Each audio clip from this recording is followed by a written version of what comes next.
Welcome back to Incremental, the continuous improvement podcast. This is our practice edition for this week. I'm Devin Bedoni. And I'm Uriel Eisen. And we're going to be going over some improvements that we made in the shop this last week. And Uriel has a quote. Quote of the week. The problem is that most people believe that the current condition is fixed and cannot be changed. The Toyota way. I think this is very key. Yeah. I think we're all guilty of this. And then some people are especially guilty of this. And maybe really, if you start to ask why more, it's because we are not trained as a society to think about changing things that seem structural, maybe. Like there's a lot of things in life that we are just like, that's just the way it is.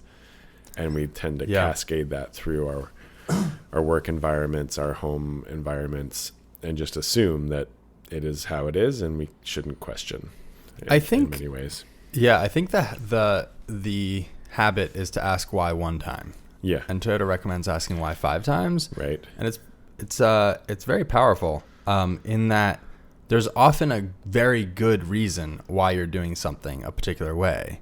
And then if you stop there because it's a great reason, that's it. Like there's your reason, mission accomplished. We stick with what we're doing. But if you ask why is that reason a reality? Why does that reason exist? Mm-hmm. Or why is that a constraint? Like you start to move past that in a way that you can actually start solving, like that starts moving the needle. Yeah. And it's hard to remember to do, but it's useful. I would say like recently I had a bit of a lean win in the home life. There was a bit of conflict around, I forget what it was exactly. And it was kind of like, oh, well, why is that thing happening? Yeah. It's like, we don't have, I think it was around like how laundry is handled. And it's like, we don't have a clean we don't have somewhere for the laundry to live after, like when it's dry and done, but not away. Yeah. And so then it's just out.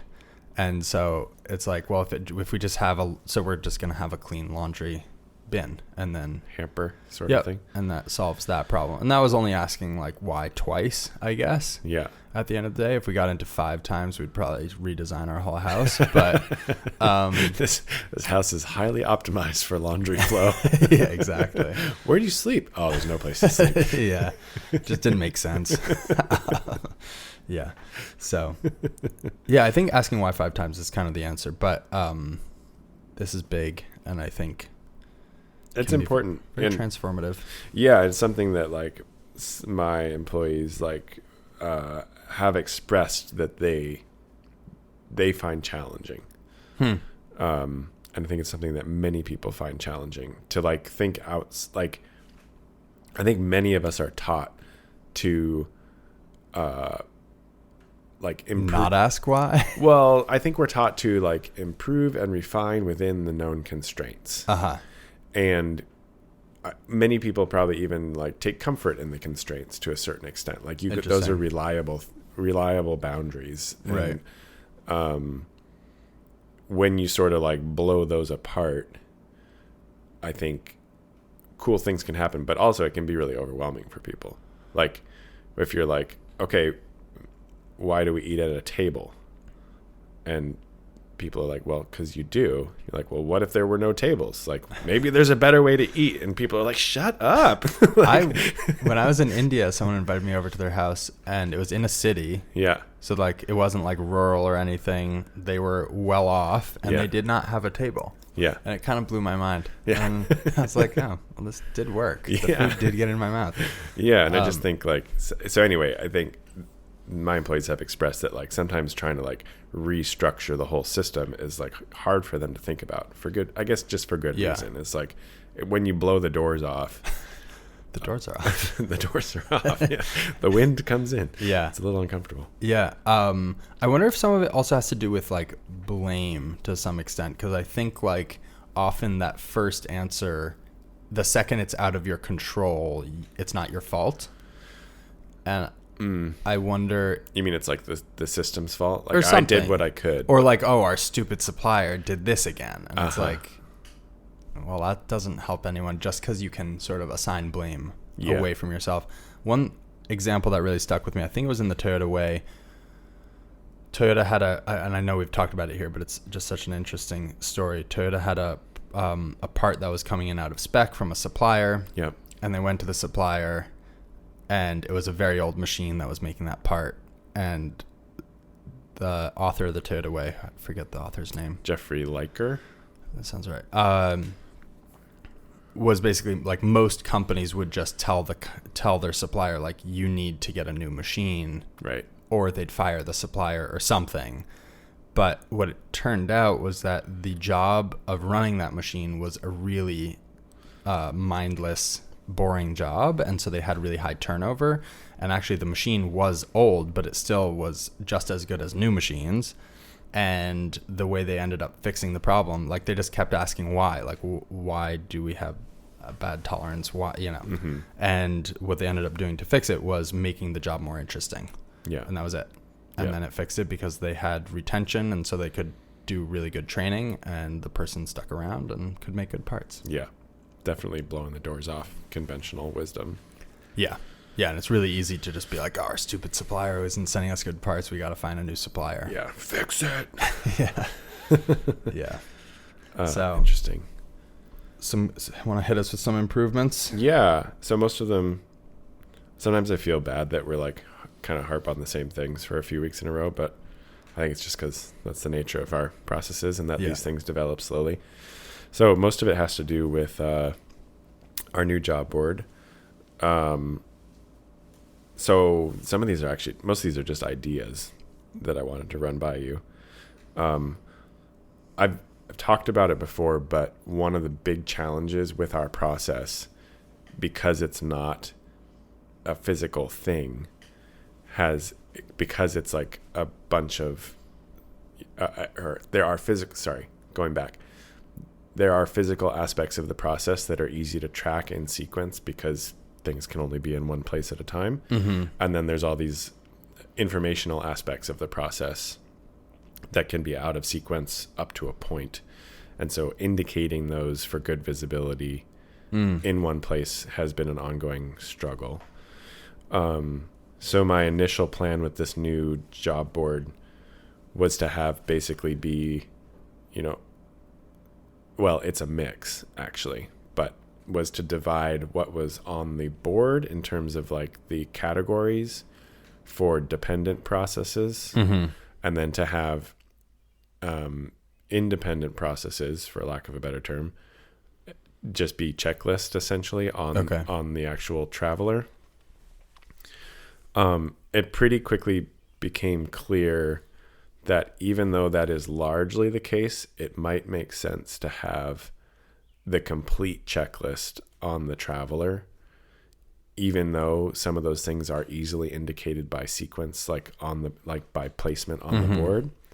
For example, well, just for edge cases, basically, something happens to happen out of sequence. You can indicate it to everybody without having to go tell everybody. Okay.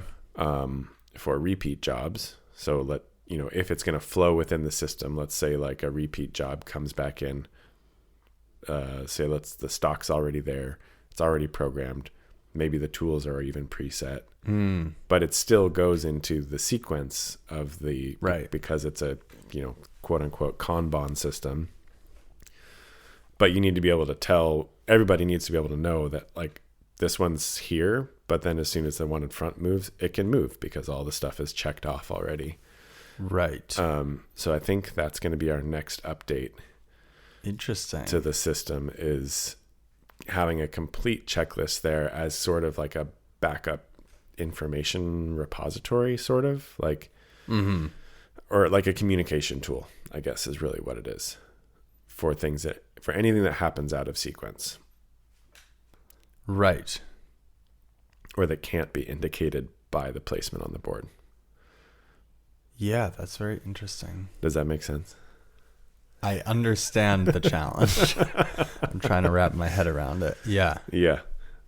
Also, I think I've had a couple of messages that maybe it's not clear that like we're not doing a full paper job management system. These these travelers are merely physical representations of like digital assets, I guess you'd say. Okay. So we're using them to track status, but we're not actually putting specific data on this paper. Right. If that makes sense. Everything on this references back to a digital copy of a job that has all of the specifics related to the job. Because I think some people are like, why are you using paper? This little part happens to be something that's hard to do with digital. And then one other, this is a question/proposal. Okay. So for things that have secondary processing, so for example, run on a lathe, run on a mill. Yeah. Again, it comes back to like sequencing, more or less. There are situations where it can be running on both at once. And so it needs to have, essentially needs to have two travelers to indicate both. So I was thinking about maybe having a different color tag that indicates that it's a secondary process, and we'll literally just have two that can be in the flow. And it's just like the one can't be ahead of the other. Well, actually it can be ahead of the other. Here's what I'm sort of thinking. I don't know if this is a useful insight at all. Yeah. I think using the word Kanban, this isn't really a Kanban. No. In that there's no card. It's not only that, also you're doing a hybrid thing. You're indicating sometimes, you're always indicating where it is in the process. Yeah. But you're sometimes referring to one batch that moves as one and sometimes as multiple batches that are moving through, right? Like the case where it splits and some are on the mill and some are on the lathe. Yeah. In a classic Kanban setup, the one Kanban from the mill saying like, hey, I need parts to mill, goes to the lathe. The lathe says, oh, here are your parts. Yeah. Goes back to the mill. So in that case, you could see that it's over at the mill, right? But in your case, it's just this... Yeah, it's just this traveler. Okay, this is probably not a good idea. Yeah, I mean, you can't think about these things as Kanban cards. What would happen is if you put a traveler at the end of... Sorry, your processes are across the board vertically, right? Yeah, so things travel from left to right. Yeah. From left to right. Okay, what if you put your traveler all the way at the right side of the board? And your traveler had a bunch of cards that populated that row, and they sort of got gathered, like scooched along in a funny way. Like you'd almost put Kanbans in every column and actually use them as Kanbans for managing that job as it flows through the shop. But then what comes in behind it? A different row. Or something. Oh, I see. They're all marching across the board in unison. Yeah. Well, no, you could have multiple cards in one row of different jobs. Because like that is kind of like... Different columns or different row? Sorry, you could have multiple cards in one row. Okay. Or in different rows. It doesn't... But like in one column, you could have multiple cards. And the card order would dictate their sequence on that machine. I think the advantage could be, and it's very complicated, so I'm not sure it actually makes sense. The advantage could be, the second it was actually a Kanban, you would have a card for each batch as it got passed around the shop. And so like when you have some parts that flow from the mill to the lathe, that process could be indicated and could be clear. Anyway, just a thought is not... I'm curious, what was your... So my thought was just to be able to distinguish which was which, basically color coding for... Okay. Instead of color coding by week, it would be like color code as secondary process. Instead of color coding by due date week, we'd be like, this one is the primary, this is the secondary. So you're tracking the primary in terms of like delivery date or something. But the secondary one is like, we need to know that this also has to move through this process.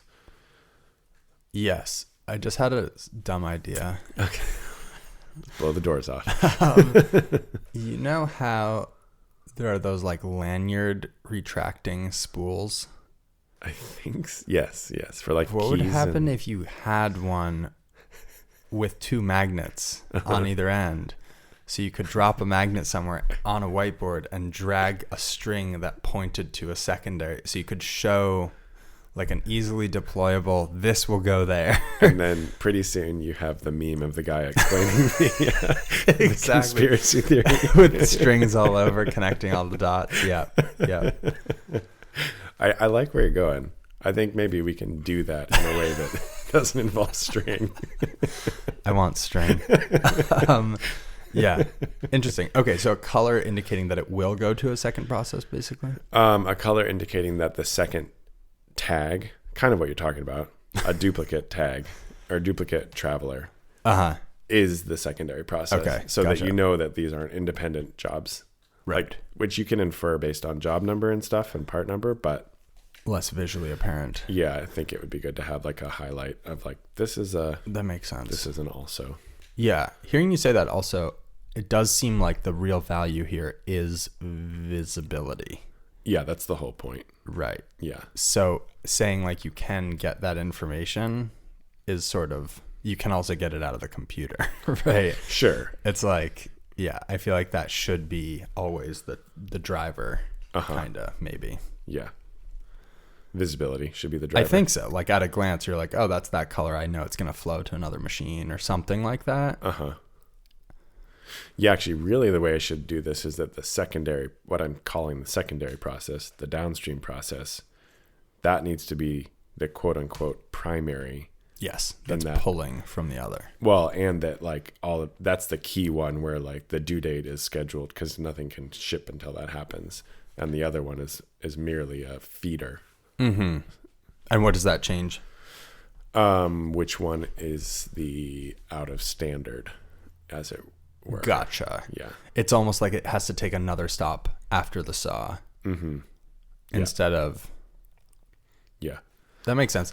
Actually, that would also simplify things because it seems like you have a couple workflows. One is like stock to the lathe, right? Where it's bar pulling. Mm-hmm. Then you have stock to the saw to the mill. Mm-hmm. Then you probably have stock to saw to lathe. Yep. And stock to saw to lathe to mill. Yeah, and then also sometimes bar pull To lathe mill. to mill. But it rarely goes from the mill to the lathe. Very rarely. At least almost never right now. Right. Yeah. Not to say it couldn't, but... Right. Yeah. But it just seems like laying out those... There aren't actually that many possible workflows. Mm-hmm. Would it make sense to put the lathe, or maybe it is already, on the board that is not parallel to the mills? I thought about doing this... Like a lathe pre-op, or maybe just a pre-op column. Like maybe and sometimes it skips it, Well, or is that harder? I mean, you're so familiar with this, and the have thought about it a columns lot, are so like, yeah, I'm probably off base here. the issue is that we're organizing by work center and time on work center, and a pre-op still counts as time on a work center. I see what you're saying. So if it hits it, you need to be able to see that such that it doesn't allow another job to exist in that space at that time. Yeah. I thought about trying to arrange it as like sequential machine to machine so that you could flow one into the other, but there's a physical space constraint. Even just on a big whiteboard, I think ours is 5x4 with these 4x6 travelers. It's like That eats up. it's Interesting. it gets pretty packed. Right. Yeah. Anyway, so those are two kind of like ongoing edit thoughts I'm having. One, we talked about this a while ago, counting, and how to minimize recounting of parts. And so we enabled all the parts counters on the machines, and we got that part pretty well going. Okay. But we never set up a good SOP for how to handle any scrap, all that kind of stuff. Yeah. So we haven't fully set this up, but we had a discussion about it this last week. because the machine counts whether it's good or not, right? Yeah. So you need to know what your actual count of good saleable parts are. So the initial thought was to have a place where we put any scrapped parts. Okay. And count those at the end. But there's also like edge cases where maybe the scrap part goes down the chute and you didn't find it in the chips, or also just if they're large parts, where do you put all those? Like if you start to, right, like hopefully it's not too many, but if they do take up space on a bench top or something, they're in the way. So the idea we have right now, we haven't fully implemented it, but the idea is if you're operating and you scrap a part, you increase the part goal in the parts counter. Oh, I like that. For every one that it hits. Is that easy?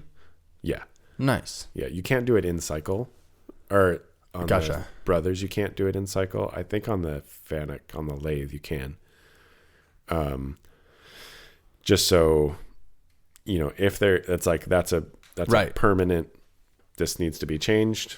And as long as you're reliable about doing that, you don't need to necessarily go back and find the scrapped parts. And there's no question of if those parts are the right number of scrapped parts. Yeah. I think it goes back to that single point of truth. Was that the term? Yeah. Right. I feel like that often happens where you're like, yes, I did count, but let me double count. Yeah. Let me make extra sure. And we're doing that often. Yeah. Because not making enough has large consequences. So like I understand, mostly internal consequences to like most customers will forgive a short part or something. Okay. Not that we try and do that, but that's not usually the end of the world. But if we discover that we're short and we've already done another setup, it's just, it's a wrench in the works. So we have been recounting. Another thing is just like arranging on our finished parts trays in predictable fashion so that they're, faster to count. To be like, this is always a row of 10 or whatever. Yeah. But anyway, that's a thing we're continuing to try and streamline because it ends up being a significant amount of, it's not that much time, but it is like thinking and like concern that I don't think is like helpful. There's this brief moment where everybody, like the frequency in the hive like raises, like, are there enough? Did anybody count? Are there enough? I'm about to change this. Are there enough? Right. And if that was just not a question of like, 103 was hit, we needed 100, I guess we scrapped 3, that would be good. That makes a lot of sense. Yeah. One other small one, I had mentioned that we were going to order smaller filter bags for our Freddy, or for our Freddy process. It doesn't actually go in the Freddy. We tried 5 micron this last week. It was not enough. I think this was on the R450. That machine has been running one of those brush research brushes for the last 3 months. For deburring? Just for finish. They wanted more of a matte finish. They wanted very smooth but matte. Okay. And I think that thing just makes this kind of like sludge. That would make sense. Yeah. And so I think that was the primary issue with that machine. We are going to get some 1 micron bags to try because the 5 micron like barely even slowed it down. Like just kind of gushed out the side, and we're like, well, we could wait, 30 seconds and get a better filtration level. I think that makes sense. So that's my filter bag update. If you're going to do it, skip the 5 micron, go to something finer. Gotcha. Yeah. I'm wondering, and this probably not a good answer, I wonder if just adding a filter somewhere on the CNC, like a cartridge filter, could solve that. Yeah. I don't know. Yeah. So I feel like people have certainly done that. Yeah. It would have to be a pretty high flow for those machines. Yeah. Unless it was an additional loop that was just for filtration, but that would be kind of weird. With a separate pump? You could do. I don't know. Mm-hmm. That's true. That's not a bad idea. It could actually be pretty slow. That's true. I wonder if it would do enough. Yeah, or like use the washdown pump rarely runs from the grand scheme of things. With a valve. Yeah, or something. I don't know. I was just thinking about that washdown pump the other day. I'm like, it's sitting there most of the time. I should be able to use it. Like having a sequenceable washdown that was hit more spots. Yeah. At equal volume, kind of. Did I mention that thing that someone sent me? It's this system that basically does what we're talking about. Okay. So it's got a big rotary valve. Very cool. That I think has like maybe 10 positions or something. It just increments through them. It increments through them, and then they have all of these little like spray nozzles that you position around your machine. That's awesome. And it like in sequence hits all these spots, so that in one cycle, basically you really like specifically wash down every corner of your machine. I like that.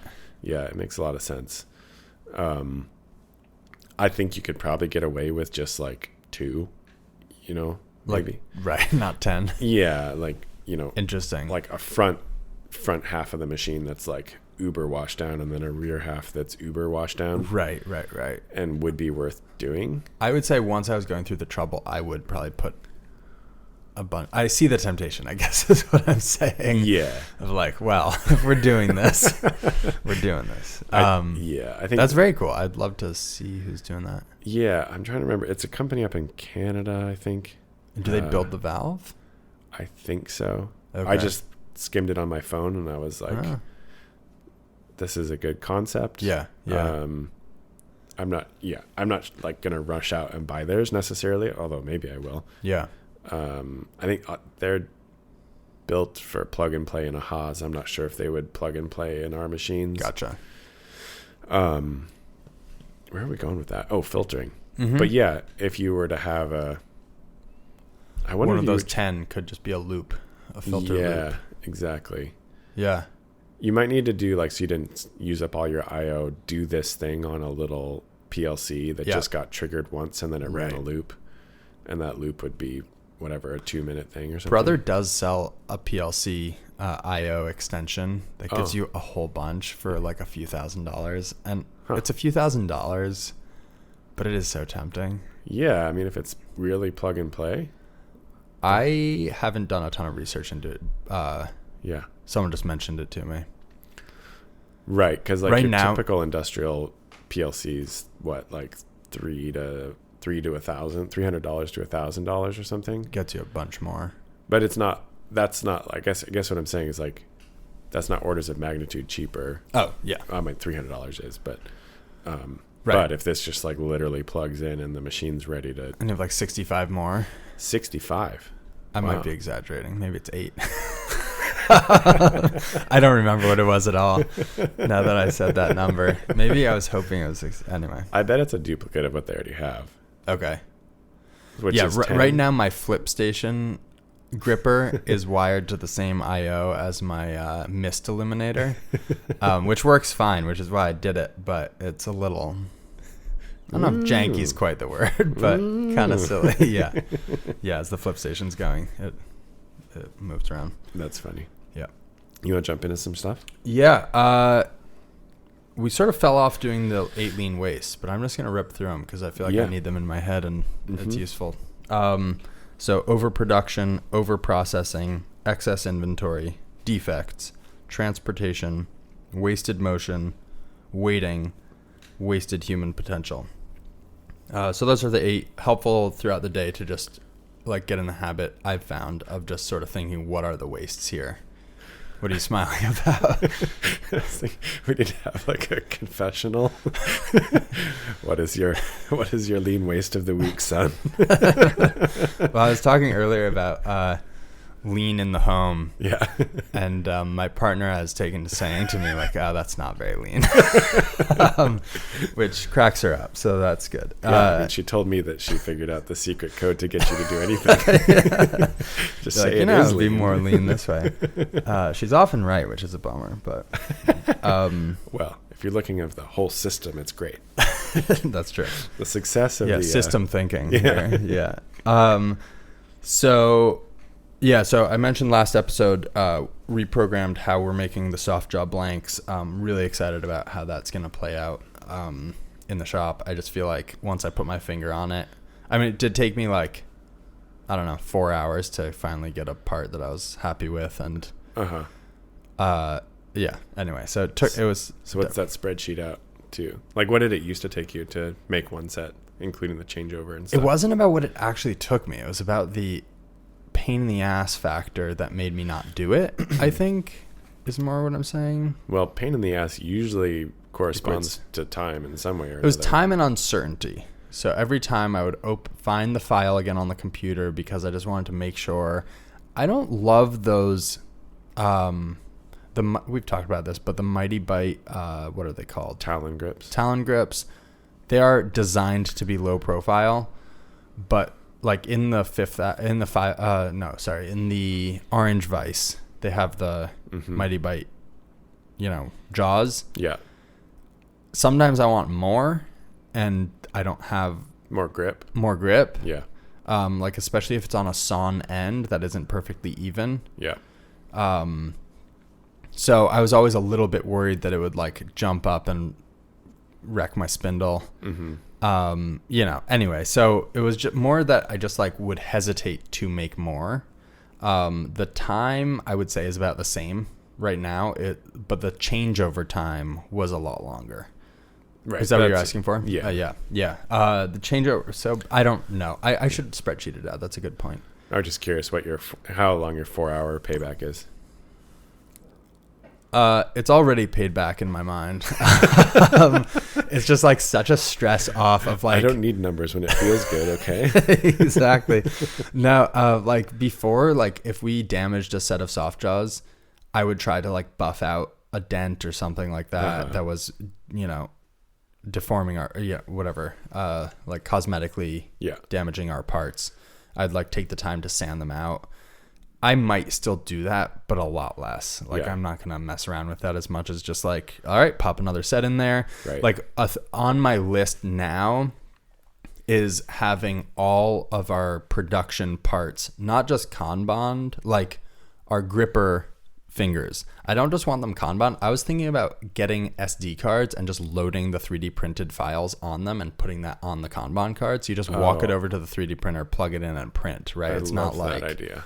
Where is the stupid file? Did I save it? Like right now, I'm building out a set on the computer, like file structure, but it's always I don't know. It's a little harder to find. I just feel like that would be so easy. Yeah.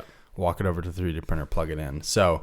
Like I sort of want that same level of detail on my gripper, on the vice jaws where I have a validated file to run new vice jaws. Yeah. Because every time I like open the CAD file, whatever, right. I'm like riding the feed rate override knob.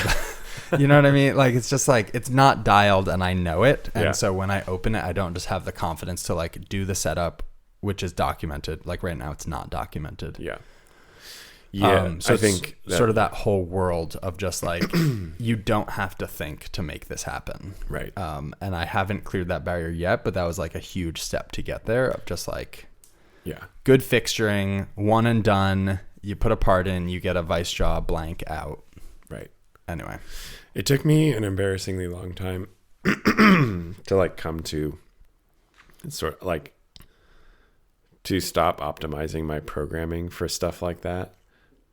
Stuff like for stuff that we need internally and that is going to be repeat, and just be like, make this with 3 tools. Like it doesn't matter if it takes 3 or 4 minutes longer. Like make it with the 3 tools that you know are in the machine. Yes. Always. 100%. And it's like, don't pick any drills for this. Just interpolate those holes with the tool that's always in there. Right. I'm embarrassed how long it took. No, totally. I mean, so I have that. Like, unfortunately, there's a drilled and tapped hole in it.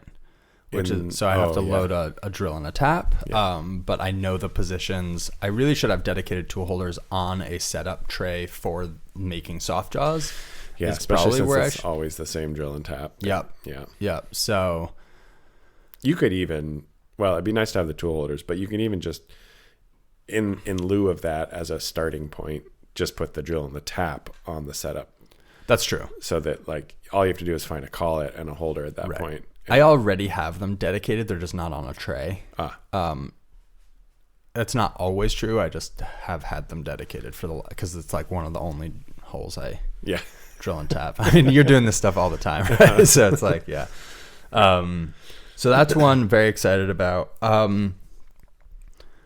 So this week I've really spent a lot of time talking to various business advisors, people who are more knowledgeable about various things. The big focus has been on sort of margin and volume and how to think about the business and where we're going with all of this.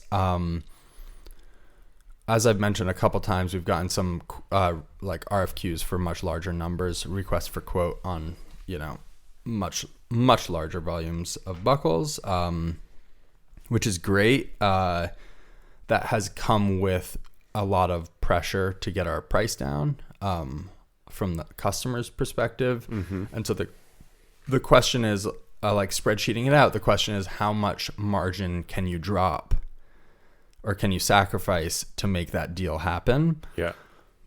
And the trouble is there's sort of this idea of like above the line and below the line on cost of goods. So it's sort of like you have things that are like really direct. Like I buy a block of aluminum to make a buckle, right? Like that is cost of goods. But now how much, like there's just a bunch of other stuff. Like how do you factor in cycle time on the mill when the cost of the mill is sort of on a time basis, and so it changes depending how much work you're putting through it, right, to some extent. But then there is also a wear component on the mill that has to do with how many parts you're running, so that is a direct, like it's just not quite as clear as you would think.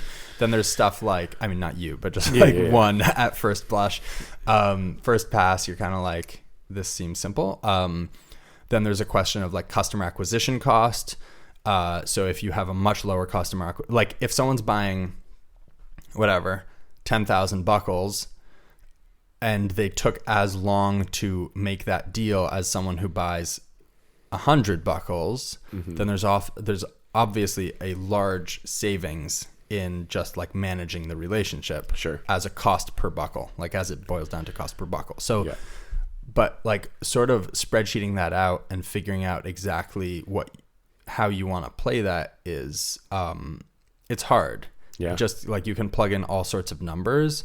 The use there is still like sort of sensitivity analysis. So like you plug in some numbers and you just sort of see what has an effect. What moves the needle. Like you're like, oh, this sort of profile of customer is actually really bad because they take a lot of time. They have high customer acquisition cost. We're giving them a discount, mm-hmm. but they're really not ordering very many. Right. But then you can say, like, for example, that's the profile for like retailers, like small bike shops, for example. Sure. But there is also an element of like credibility, right? Like if you see a product in a bunch of small bike shops who are in the know about good equipment, then you're mm-hmm. like, this must be good. So then do you account for that money that you're essentially spending? Do you account for that as marketing?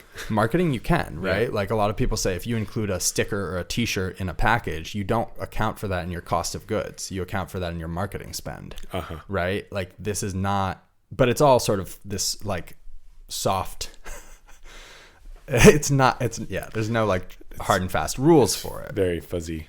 Very very fuzzy, and I think this is sort of where experience comes in, of people who have seen a bunch of different deals, been in business long enough to know like what should your gross margin be roughly for a particular type of business, right? Like a mature direct to consumer business needs actually very high margins because they have a huge customer acquisition spend. I mean it's not huge, but like, and fulfillment spend and they do the things that like they're not just making money hand over fist. And I say mature because when someone first gets into direct to consumer, I think you can, but eventually if you are making a huge amount of margin, you're going to have a lot of competitors.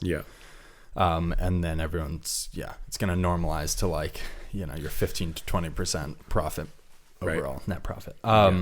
Anyway, so spent a lot of time sort of talking to people about that to really have a very good understanding, not necessarily of what we want to do with exactly each deal, but we've just started coming across more of these potential deals where we kind of have to know where we stand and what we can play with. So that's been very time consuming, but definitely worthwhile. Yeah, another big one, which I'd love to hear anyone who knows more about this, is quality control on safety critical components.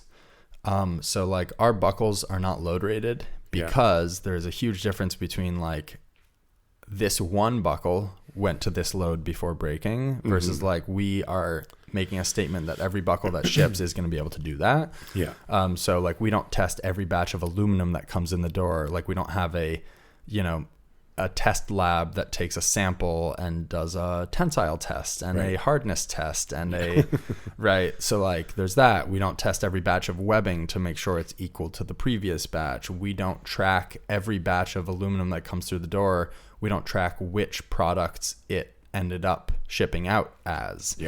So like a lot of these things, but I'm curious, I'm trying to track down some folks at like maybe Petzl or someone who does this day in, day out of like, say you send something off for third party testing and it comes back certified to X force to failure. What do you do internally on an ongoing basis, right? Are you pulling every part to like 10% over working load? Like say your breaking load is like, whatever, 1,200 pounds, and you're aiming for a 3x safety factor, so you have a rated working load of 400 pounds. Do you test every product that you ship to 450 pounds or whatever? Do you only test 1 in 10 or 1 in 100 to breaking load? I don't know. Like, what are all those? Or how much of it is just process driven? Like, like plane, I guess I think of like aerospace, like a lot of that is not right. They're not load testing every plane. No, they just know it's the same shape. Right. But I guess where I go with that is that like a lot of those processes, that the process for making the parts is pretty frozen or well documented. I guess I'm not sure in load rating. Well, this is why you're wanting to ask somebody who knows what they're talking about, but how much of it can be taken care of via process documentation and process reliability versus actual testing of the product. So right now we cut some critical features with a tool that's in an ER16 collet, which is sort of susceptible to run out, and run out is bad in our case. Like I don't know. Like maybe I should go to shrink fit there. For process reliability? I mean, you probably should regardless, just for your own ease. My own sanity. I don't know. I totally see the temptation. I forget who was talking about this. I think it was Proteum Machine. Dylan was saying, didn't they get the, what's that fancy collet set up with the press? Power grip. And it was just like, we just like know this is going to be concentric and it's going to hold. And like just the peace of mind and peace of mind, I feel like is similar in quantitative value to quality of life. So maybe there's a better way to quantify. Well, reliability is real. Reliability, that's more easy to quantify, even if we're not going to do it right in this moment. Let's see. We have a few small improvements. So like Sam made a place for hanging webbing when we have an issue with like the bar tacker or something and we have a buckle that needs to get resewn. We cut the webbing off and then that needs to get shortened to a shorter strap that then can get used later. And that process didn't really have anywhere to live.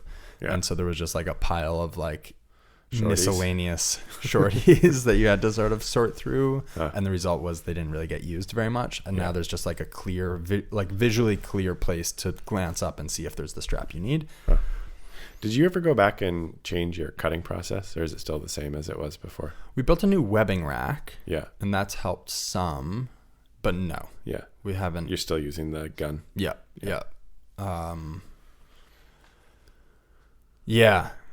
I would love to be able to I was sort of thinking, like reading the Toyota Way, I was sort of thinking of giving Sam some like targets for improvement on that station, on the assembly station. Because I just I don't have the time right now. Like that's not near the top of my list for a machine to build. Right. Yeah. Totally. Yeah.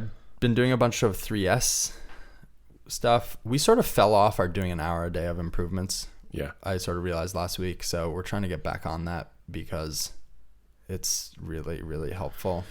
Yeah. Long term and short term, it's an hour a day. So it really eats up. Yeah. Yeah. So it's hard to stay. Have you thought about changing that, like just changing the duration, but like still doing it every day? That's it. Yeah, that's fair. Like it doesn't have to be an hour or nothing, right? That's true. I should probably do that. That could be, if you like implement kind of a playbook scenario, that could be like a part of the play is I like that because we do shift our target production day to day. Not every day, but like every couple days we'll update it. Yeah. Like if we get a big order, we'll update it. If we don't have big orders, we'll sort of downgrade it. Right. So maybe similarly, we should be playing with our ratio of production to improvement. Yeah. Kind of. I like that. It's a good idea. Yeah. Bam. This is why we do this podcast. Purely for our own purposes. I think that might be a good place to wrap it up for today. Unless you have anything else you want to touch on? No. I think that's about it. Cool. Well, thank you everybody for listening. You can find me on Instagram at Lycan_MFG.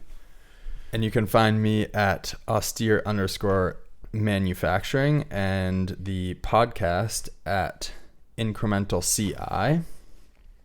We love hearing from everyone, and please keep tagging us in improvements. It's fun to see what everyone's doing, sharing it, and kind of getting inspiration from everyone. Till next week. Talk to you soon.